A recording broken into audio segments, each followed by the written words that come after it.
Pagdating sa Las Vegas, syempre, gutom si Pacman. Kaya ang head cook ng Team Pacquiao, naghanda ng mga paboritong pagkain ng pambansang kamao. Mula pa rin sa Las Vegas, Nevada, nakatutok si Mark Zambrano. Pasado alas 8:30 ng gabi nang dumating sa Delano Hotel dito sa Las Vegas, Nevada, si Manny Pacquiao kasama ang kanyang pamilya. Sakay na kanyang bagong RV, kinuha lang ng convoy ni Pacquiao ng mahigit 4 na oras ang biyahe mula Los Angeles. Tulog lang. Yung TV, tulog. Bago pa man dumating si Pacquiao, naging abala ang head cook ng Team Pacquiao na si Nonoy Neri sa pamimili. Siya kasi ang punong abala sa pagkain para kay Manny at sa halos 100 taong bibisita sa suite. Bawat rekadong bibilhin, mabusising iniinspeksyon.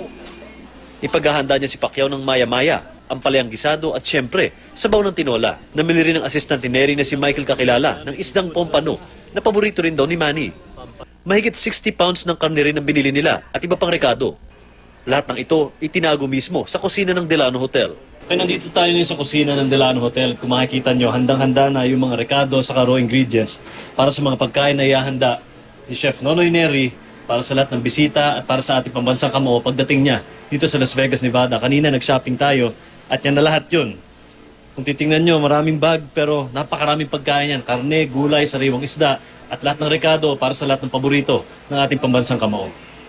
Magtutulong-tulong naman ang Las Vegas Police at Nevada State Athletic Commission sa security buong Fight Week. Ang MGM Grand at Las Vegas ang tututok sa arena at casino security. Samantalang ang Nevada State Athletic Commission ang bahala sa ring security. Bantay sarado rin ang state at federal agencies ang magbabantay sa mga kalye mula Macaran International Airport hanggang Interstate 15 at mga karating lugar. Mula dito sa Las Vegas, Nevada, Mark Zambrano, nakatutok 24 oras.